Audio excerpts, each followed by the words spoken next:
Hello बच्चों, कौन सा चैप्टर चल रहा था? Mole concept.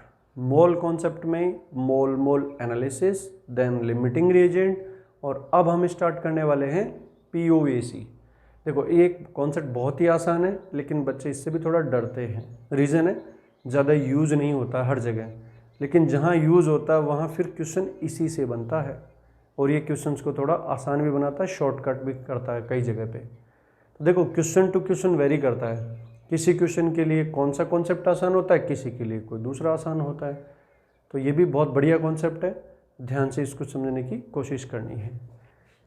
तो हेडिंग डाल लें पीओएसी।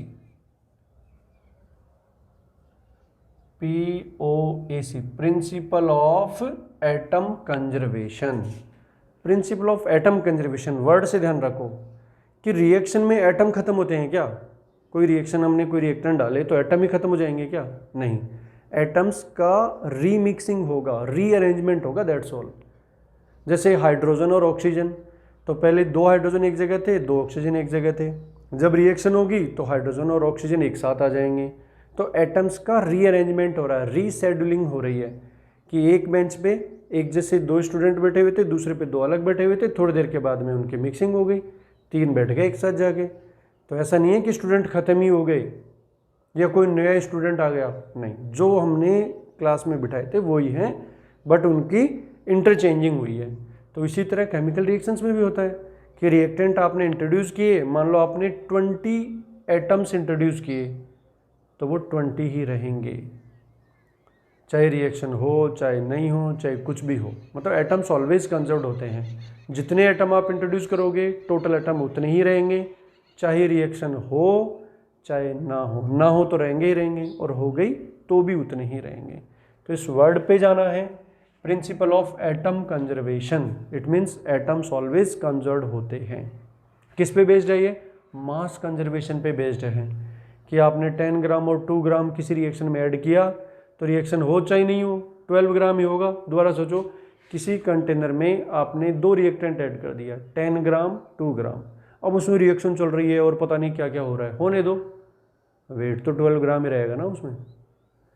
अब ऐसा नहीं कि उसमें से कोई रिएक्टेंट बाहर चला गया तो फिर तो कम ही होएगा। तो क्लोज कंटेनर में आपको रिएक्शन करवा रहे हो, वेट उतना ही रहना है। तो इट इज बेस्ड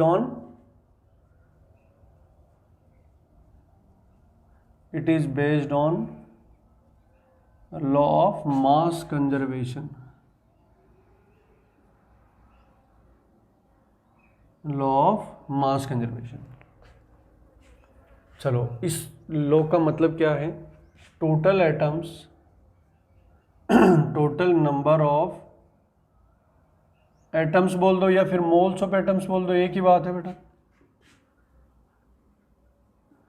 अगर नंबर फिक्स है तो मोल भी फिक्स ही रहेगा। तो टोटल नंबर ऑफ एटम्स या फिर total moles of atoms remains constant और कंजर्व्ड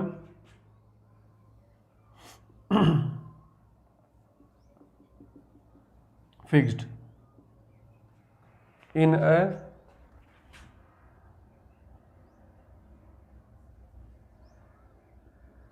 केमिकल रिएक्शन। कोई भी केमिकल रिएक्शन है तो उसमें टोटल एटम्स हमेशा कंजर्व्ड रहेंगे। इस बात को अपन ऐसे सोच सकते हैं बेटा कि कोई भी रिएक्शन है, मान लो ये रिएक्टेंट है, गिव्स प्रोडक्ट, तो किसी भी एक एलिमेंट को पिक करो यहाँ से, मान लो हाइड्रोजन ले लिया, तो फिर इधर भी तो हाइड्रोजन ही देखेंगे।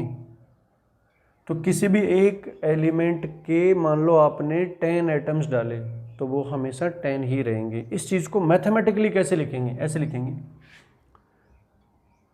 Total moles of an, total moles of atoms of an element, total moles of atoms. Atoms की मोल फाइंड करना आपको अच्छी तरह से आता है, ये बता दिया था मैंने। तो total moles of atoms of an element. देखो, हर एक एलिमेंट को पकड़ पकड़ के अलग अलग करना पड़ेगा हमें। तो total moles of atoms of an element in reactant will be equals to total moles of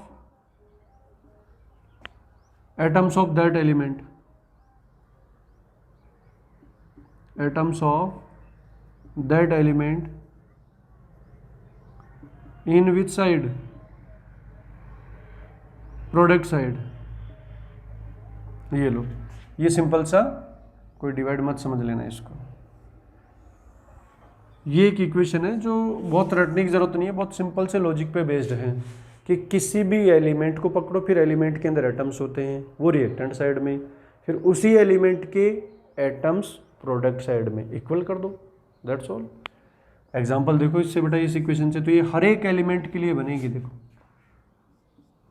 जैसे 3 एलिमेंट है तो ये इक्वेशन 3 बार लिखी जाएगी। एलिमेंट की जगह आ जाएगा हाइड्रोजन, नाइट्रोजन, ऑक्सीजन, जो भी एलिमेंट है वो। एग्जांपल देखो, KClO3 कन्वर्ट इनटू KCl+O2, ये मैंने बोल दिया है। How many types of elements in reactant side? 3, potassium, chlorine and oxygen. Product में भी 3 टाइप के ही हैं। तुम्हें ये इक्वेशन लिखना सीखना है तुम्हें। देखो तो अप्लाई POAC ऑन पोटेशियम, मैं K पे अप्लाई करता हूँ। चलो बच्चों, तो इसका मतलब अब मैं सिर्फ पोटेशियम को देखूंगा, मुझे बाकियों से कोई मतलब नहीं है। अच्छा, ये कॉन्सेप्ट क्या कहता है? Total moles. तो पहले मोल लाएंगे, फिर टोटल तो अपने आप होता जाएगा ना, सम कर देंगे। जैसे मैं पोटेशियम को देख रहा हूँ बेटा, तो इधर पोटेशियम के टोटल मोल फाइंड करो, दिमाग लगाओ।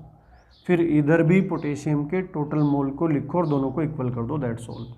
अब बताओ क्वेश्चन में एटम्स के मोल गिवन होते हैं या स्पीसीज के? हमेशा स्पीसीज के गिवन होते हैं।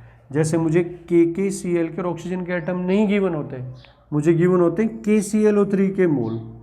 तो बेटा अगर KClO3 के मोल मुझे पता है तो मुझे K भी पता है, Cl के भी पता है, O के भी पता है।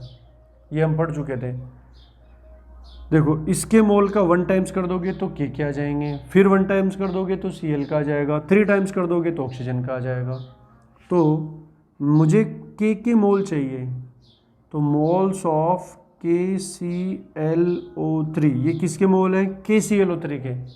मुझे किसके चाहिए थे? K के। कितना टाइम्स करना पड़ेगा? 1 टाइम्स, दैट्स ऑल। अब और कहीं पे पोटेशियम है क्या? इधर नहीं। अगर और कहीं पे होता तो प्लस, फिर वही चीज़। अच्छा, इक्वल्स टू, ये इक्वल्स टू साइन आ गया। दैट एलिमेंट मतलब वही पोटेशियम। देखो पोटेशियम ये रहा, इसके मोल का कितना टाइम्स? 1 टाइम्स। तो मोल्स ऑफ KCl इंटू 1। ऐसा आप किसी भी एलिमेंट के लिए लिख सकते हो। बस ये एलिमेंट पे जोड़ दे रहा हूँ मैं, उल्टे पुल्टे काम नहीं करने। अगर इधर पोटेशियम देख रहे हैं तो इधर भी पोटेशियम ही देखेंगे एज यूजुअल। इतना पागल तो कोई है नहीं कि एक तरफ हम पोटेशियम देख रहे हैं, दूसरी तरफ ऑक्सीजन देख रहे हैं। ये तो बिल्कुल वही बात हो गई कि 1 डजन एप्पल हैं, तो बताइए बनाना कितने हैं? तो 12 बोल देंगे कई लोग। ऐसे नहीं होता है बेटा, जिसका इन्फॉर्मेशन है उसी की बात करेंगे। Similarly apply POAC on chlorine. अब मैं क्लोरीन को देखूंगा, तो मोल्स ऑफ KClO3 इंटू 1। देखो बाई चांस वही चीज़ आ रही है, लेकिन ये मैं K को देख के लिख रहा हूँ, ये मैं Cl को देख के लिख रहा हूँ। Again moles of KCl into 1। ये K को देख के 1 लिखा हुआ है, ये Cl को देख के 1 लिखा हुआ है। Apply POAC on oxygen. अब मैं ऑक्सीजन को देखूंगा बेटा, तो moles of KClO3।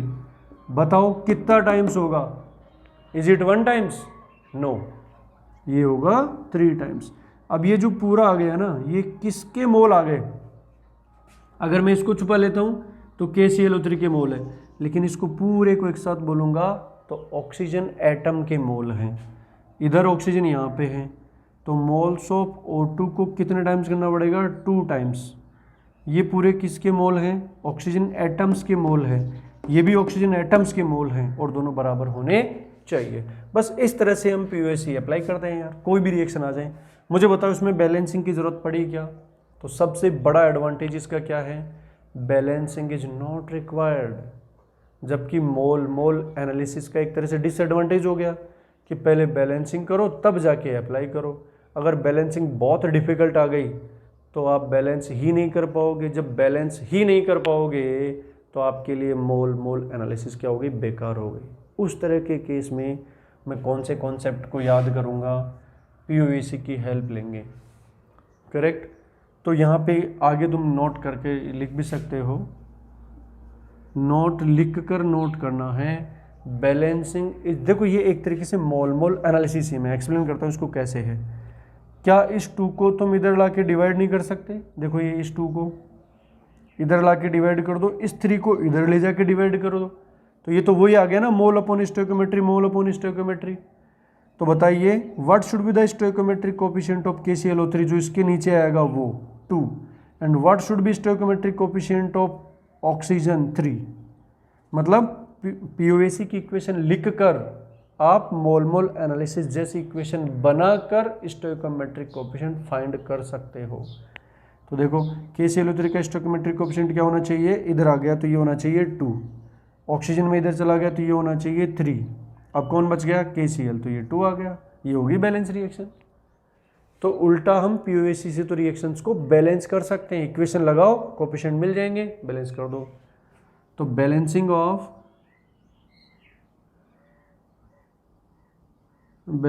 Of reaction is not required in POAC, ये इसका एडवांटेज है भाई। Balancing of reaction is not required in POAC, even we can balance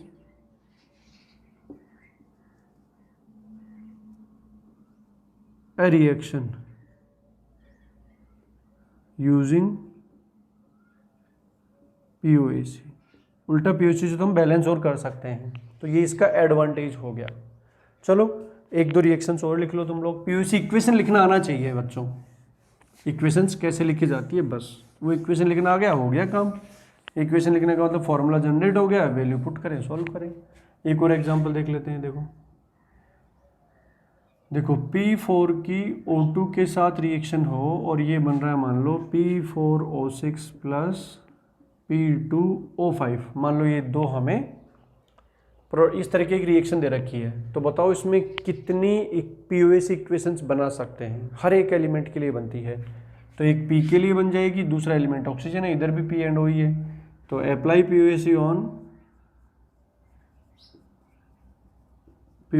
on बताओ कौन से एटम पे लें, फॉस्फोरस पे लें। तो मुझे एटम्स के मोल लाने हैं, ये फिक्स करना है खोपड़ी में। तो ये क्या है P4, तो मोल्स ऑफ P4 का कितना टाइम्स करना पड़ेगा, 4 times. This gives moles of P atoms. और कहीं P है क्या, नहीं है, तो इक्वल्स टू इसके मोल्स को कितना टाइम्स करना पड़ेगा, 4 टाइम्स। तो मोल्स ऑफ P4O6 इंटू 4। फिर और है क्या P, बिल्कुल है, तो प्लस मोल्स ऑफ P2O5 कितना टाइम्स करना पड़ेगा बच्चों, 2 टाइम्स। तो ये इधर से फॉस्फोरस एटम आ गए, ये यहाँ से फॉस्फोरस एटम आ गए। ये टोटल प्रोडक्ट के, ये आए कहाँ से, रिएक्टेंट से ही तो आए हैं। तो रिएक्टेंट के total P must be equals to product के टोटल P। दूसरा similarly apply POAC on oxygen, O पे अप्लाई करो। देखिए खुद से सोचो, मोल्स ऑफ O2 का कितना टाइम्स करना पड़ेगा, 2 टाइम्स। इसके मोल का कितना टाइम्स करना पड़ेगा, 6 टाइम्स। इसके मोल्स को कितना टाइम्स करना पड़ेगा, 5 टाइम्स। तो आसान है यार, जिस एलिमेंट की बात कर रहे हैं उसके एटम्स के मोल लाने होते हैं, दैट्स ऑल। और वो मोल यहाँ से पकड़ पकड़ के मल्टीप्लाई करते चलो, आ जाएगा। अब ये 2 इक्वेशन हो गई, 2 वेरिएबल हो गए, सॉल्व कर लेंगे। मान लो तुम्हें दे रखे इसके x मोल, इसके y मोल, इसके गिवन हैं, इन 2 के मोल गिवन है, x y फाइंड करना है। तो 2 इक्वेशन 2 वेरिएबल, 2 इक्वेशन 2 वेरिएबल आप मैथमेटिक्स में अच्छे से सॉल्व करना जानते हो। इस तरह से हम पीओएसी की हेल्प से आराम से सॉल्व कर सकते हैं। ठीक है, एक एग्जांपल और ले लेते हैं यार, देख लेते हैं तुम लोगों की खोपड़ी कैसे काम कर रही है। थोड़ा सा मुश्किल वाला ले लें इस बार। मान लो क्वेश्चन में गिवन है K4FeCN6 में जो कार्बन है उस कार्बन को मैं कन्वर्ट कर रहा हूँ K2CO3 में।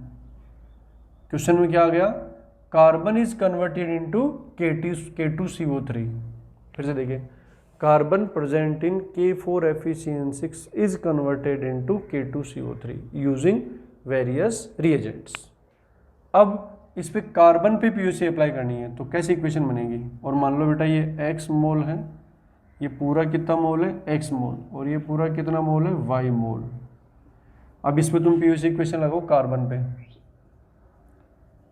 पीयूसी ऑन कार्बन एटम या कार्बन सिंपली। अब बताओ कैसे करोगे बेटा? तो काउंट करो इसमें कितने कार्बन हैं। कितने कार्बन है? 6। ये 6 टाइम्स का मतलब समझना, CN 6। तो how many carbon atoms are there? 6। इसका मतलब इसके मोल को 6 टाइम्स कर दोगे तो कार्बन के मोल आ जाएंगे। It means 6 times of X gives moles of carbon in reactant side. और इसके मोल को कितने टाइम्स कर दोगे? 1 टाइम्स। तो 1 times of Y gives moles of carbon. बस ये इक्वेशन आ गई, हो जाएगा काम अपना। Okay, good bye. इस तरीके से हम आराम से सॉल्व कर सकते हैं।